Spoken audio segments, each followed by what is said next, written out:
nosotros, o sea, si no tenemos algún impedimento legal para ejercerlo, tenemos los mismos derechos todos de elegir y ser electos. Pero eso es falso a la hora de la verdad. Falso a la hora de la verdad, porque usted, para poder acceder a un cargo público, requiere de hacer una campaña política en términos prácticos, y esa campaña política requiere de recursos financieros.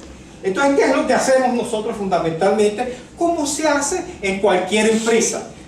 Somos todos nosotros no podemos administrar esa empresa, entonces ustedes me llamarán una democracia delegataria, lo que ustedes quieran. Solamente le quiero poner la manera práctica como es. Estamos todos nosotros no nos podemos poner de acuerdo, simple y llanamente lo que hacemos es tratamos de que una persona de nosotros que nosotros elegimos para darle el poder para que nos administre. Mire lo que estoy diciendo. Una persona, nosotros le trasladamos nuestro poder. ¿Pero por qué le trasladamos nuestro poder? Le trasladamos nuestro poder por algo muy sencillo. Pues porque le tenemos confianza, porque nos sedujo, porque nos parece una persona importante, una persona idónea, pero nosotros le estamos empoderando a esa persona. ¿Pero por qué lo empoderamos a esa persona? Le damos un poder limitado. Como bien lo saben todos ustedes, los que están en el derecho y los que no están lo deberían de saber también, no hay poder infinito. ¿Saben? Los poderes siempre poder tan amplio cuando el derecho se le quede para. Porque usted va a decir, le doy todo el poder absoluto e infinito. No, ¿para qué? Y por un tiempo. Entonces nosotros, en ese proceso mental que ustedes están haciendo, en la democracia y todo, ustedes están dándole un poder a una determinada persona para un compromiso bajo algo que nos ofrece esta persona. En este caso puede haber dos tipos de compromiso. Uno es un compromiso subjetivo, o sea, usted me convence de que en realidad usted es el mejor, o usted me convence de que yo voy a tener unos beneficios adicionales, que es el populismo, cualquier otro de los mismos, que yo voy a obtener. Pero en todo caso, el proceso reflexivo se va de la siguiente manera. Todo el mundo tiene derecho a elegir y ser electo. Lo que uno va a elegir le da un poder para una determinada actividad durante un determinado tiempo. Entonces, ese poder que se le da a esa persona, ese poder que se le da por un tiempo, y en tiempo y en competencias, ese poder lo tiene que ejercer única y exclusivamente esa persona para cumplir con ese objetivo.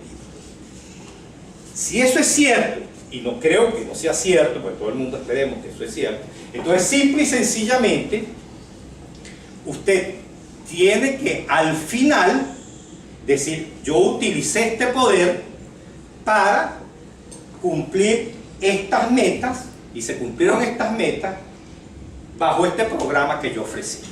¿Qué es lo que hace en términos generales cualquier gerente, presidente de una empresa en una junta directiva de una empresa?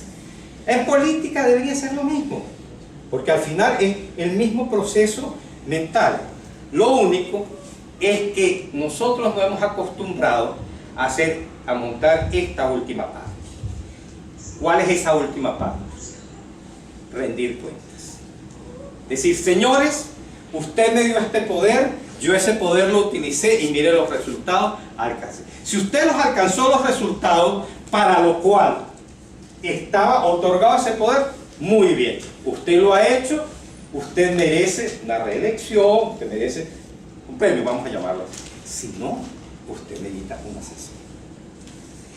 De allí surge, eso es evidente y absolutamente imprescindible en la política, que es la rendición de cuentas.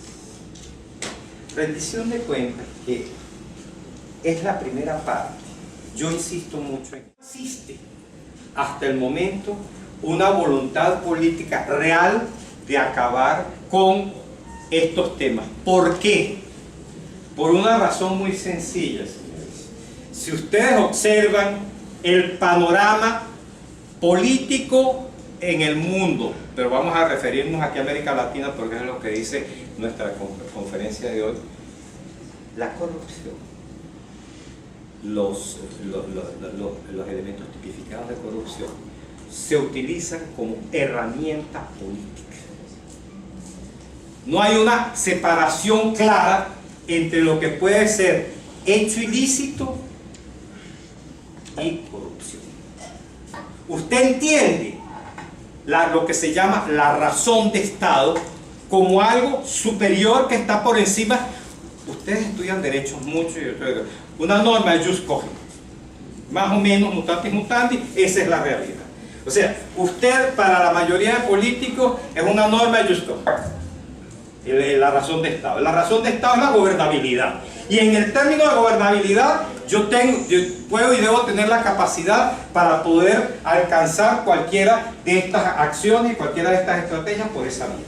Esa situación es lo que nos hace impedir que exista una verdadera lucha contra la corrupción y voluntad política. Segundo elemento trascendental en América Latina: la inexistencia de un Estado de Derecho fuerte, con instituciones independientes.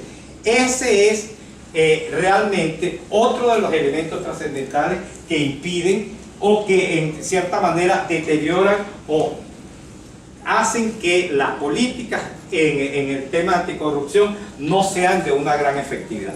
Y un tercer elemento que yo no quiero dejar de mencionar es precisamente el tema de ese fariseísmo internacional que existe con los paraísos fiscales. Mientras sigan existiendo esos paraísos fiscales que están contenidos en los países desarrollados, existe el medio en el cual usted puede desarrollar su actividad, y precisamente los países desarrollados y también los países no desarrollados, todos los países del continente, no se quieren sustraer de esa herramienta tan importante que significa la herramienta de la facilidad de lo que significa un paraíso fiscal, paraíso bancario, como son los que existen en la actualidad. Por esa razón, en mi opinión, hemos retrocedido. En el caso de Venezuela es evidente, en el caso de muchos otros países es evidente, sobre todo porque no existe una división de Estado, por esos cuatro elementos que yo les he señalado. No soy optimista y no crean ustedes que hay receta mágica ni hay posibilidades de salida si no es a través de la participación ciudadana y del compromiso ciudadano, que es muy importante, pero para este compromiso ciudadano se requiere un conocimiento normativo muy importante, el control ciudadano es fundamental y voluntad política por parte del Estado. Quiero concluir aquí para que, si quieren ustedes hacer alguna pregunta, convénzanse de una cosa: el Estado y los gobernantes no se van ellos mismos a autovigilar y controlar para disminuir su capacidad. Recuérdense, y eso sí ténganlo muy claro, cuando estamos hablando de lucha contra la corrupción, para un político significa pérdida de poder, porque está perdiendo herramientas de poder. Si usted... Me contaba una vez un ex secretario de Estado asistente en el Departamento de Estado. Está la secretaria de Estado y después existen el vicesecretario, el director general, y después vienen los secretarios asistentes para diferentes áreas y para diferentes temas. Uno de ellos es el secretario asistente para el hemisferio occidental, que es el que se encarga de toda América Latina. Uno de ellos fue el señor Thomas Chan, muy afortunado, él estuvo embajador aquí en Venezuela.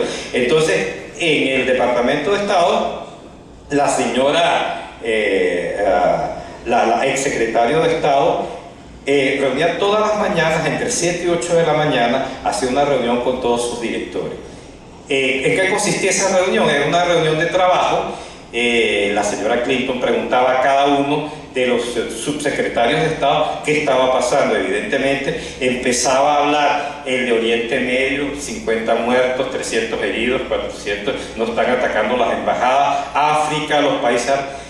Y luego de ver todo eso, le tocaba a Thomas Chan los últimos 3 minutos, porque ya se había llevado a todo. Entonces le preguntaban: ¿qué pasa en América Latina?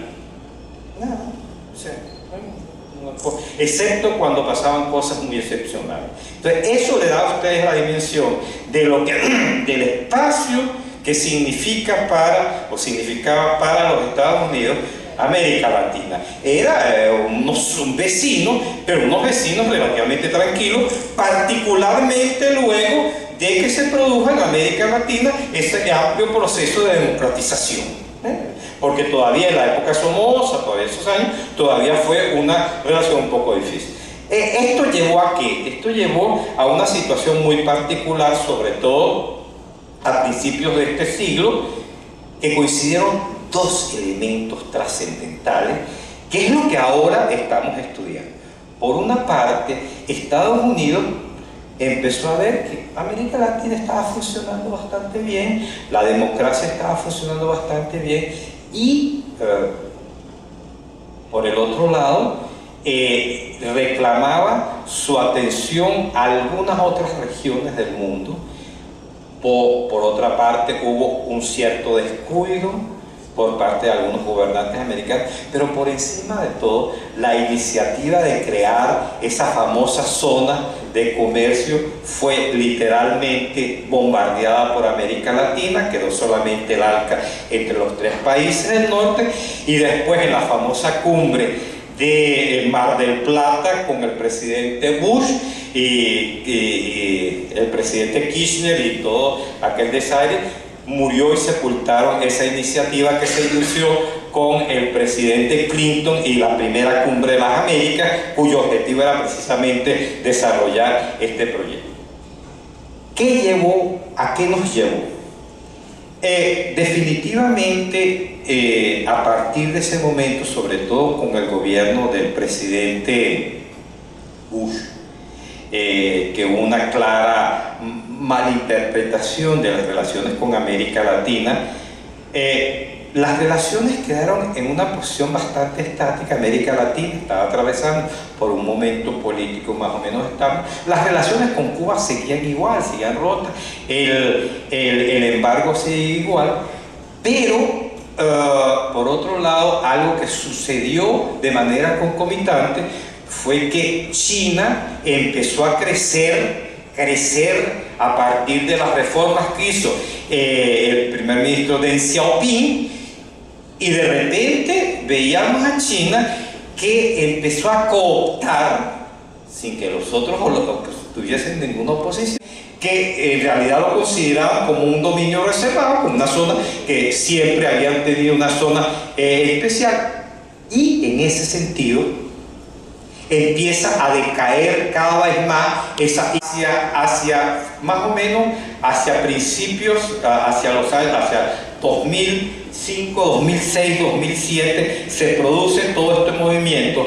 Concomitante con esa situación, el presidente, particularmente el área de América Latina, y entonces justamente en ese momento en que nos encontramos con que Estados Unidos pierde su capacidad de acción, o pierde su capacidad de acción en América, en la que Estados Unidos se ve por primera vez confrontado y obligado por parte de sus pares de América Latina a aceptar una resolución en la cual se levanta aquella famosa resolución.